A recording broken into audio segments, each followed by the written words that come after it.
Hey guys, welcome back to my channel. This is Chris. I hope you're doing good. Today we're going to take a look at the Sigma 23mm f1.4 for Fuji X-mount that was released in April this year. I did review the 16, 30 and 56. You can go check them up here if you haven't done so yet. And today I'm mainly going to compare this lens to itself because Fujinon came out with 3 different 23mm, the old f1.4, the f2 and the new f1.4. So if you want to see those, you can go check the video up here where I'm comparing them. Let's dive into this review. First things first, as I said, it has a maximum aperture of f1.4 and a minimum aperture of f16. In terms of weight, we are at 340 grams as compared to 375 grams for the Fujinon f1.4, the new version. I'm including this just to show you that there is a very little difference of weight between this and the new Fujinon, but there is a slight difference, so you will gain a few grams. The length is 79 millimeters, which if you remove the hood, you can see it gives a very nice and satisfying look and handling to this camera. I think it reminds me a lot of the f2 version of the Fujinon lens. It has a filter thread of 52 millimeters, so it's very tiny. And in terms of minimum focusing distance, we are at 25 centimeters, which is quite close to your subject, and you can get very neat effects by doing so. There is no optical image stabilization, and I do want to open a little parenthesis on this because I hear a lot of, oh, there's no OIS. So if you're not shooting video and you're only taking photos, the fact of having IBIS and or OIS does make a difference, but do remember that the person or the subject that you're taking a photo of, if he or she or it moves, then you're going to see motion blur, no matter how much IBIS you have or how much OIS you have on your lens. So personally, I don't really care. I mean, the X-T3 and this lens are not stabilized and I didn't miss any shot. Now, obviously, when you're starting to go into low light, what I normally do is I never go under 125th of a second, maybe 100th of a second.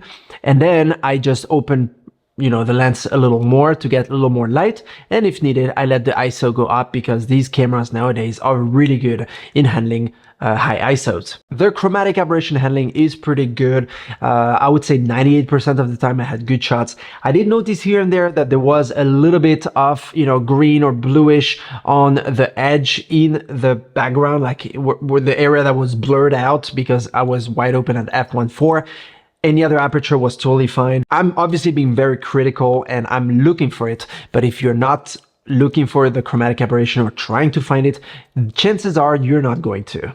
There is a big focusing ring that covers basically half the lens, and that is very comfortable when you're shooting in manual mode and or when you're trying to bypass the autofocus, which I often do. You focus on something and then you use the bypass feature that allows you to just adjust your focus a little bit, especially when I was shooting, for example, this photo of the flower. You can see the focus is right in the middle of the flower, so I did that manually thanks to this big aperture ring that is actually very comfortable. Sometimes you're trying to fiddle around and find where it is when you're trying to take your photo. In this case, it's right there, you can't miss it.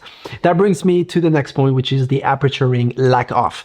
There is no aperture ring on this lens, as we've seen on many Sigma lenses. I've started to enjoy shooting without the aperture ring more and more with other brands, other cameras, other lenses, and I kind of got used to it. I mean, you have a little dial wheel here in the front that you can turn. I mean, that can be pretty annoying when you have to go from f1.4 to f5.6 or f8 or f11 or whatnot. It takes a little bit of time. Is that the end of the world? No. Is that a deal breaker? No, at least not for some. But it is a very personal preference. Maybe you want to have that aperture ring, and I do understand 100% totally and utterly, but maybe you're someone that comes from a brand that doesn't use aperture rings and you don't really care. So either way, it works. In terms of build quality, this is mainly made of aluminum, metal, and there is some rubber and some plastic for the hood. I don't expect them to do much better, especially for the price, which I'll tell you more in a second. But overall, I think the build quality is good. I've had Sigma lenses for many years and I didn't have much of a problem with them. Obviously, this is not a Fujinon lens in terms of build quality. Fujinon is known for making very good lenses that are very resistant and you can keep them throughout the years. I can tell you this is the case. It's true. I personally had Fuji lenses for many years and they never broke on me, never had a problem. But this, I'm sure, is going to last many years too. And now the price, which I think is the most or one of the most important points of this review and of your choice when buying one or the other.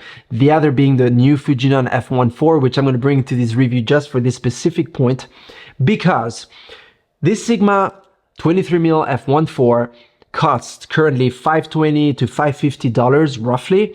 And if you take the new Fujinon, we're talking around $900. That is almost double the price. And when you think about it, that is a lot of money to pay for the same focal length and the same maximum aperture. So there are things that are a bit better, obviously in the Fujinon lens, but are those things better enough for you to spend that difference of money of almost double the price?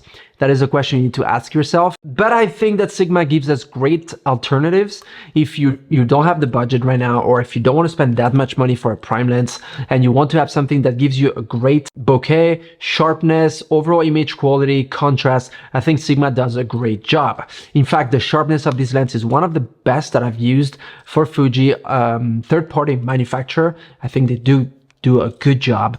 Sigma really did improve a lot in the last few years, and you can't really go wrong using a Sigma lens. I keep telling everyone that the Sigma 18 to 50 f2.8 zoom lens is absolutely amazing in terms of size, quality, and so forth.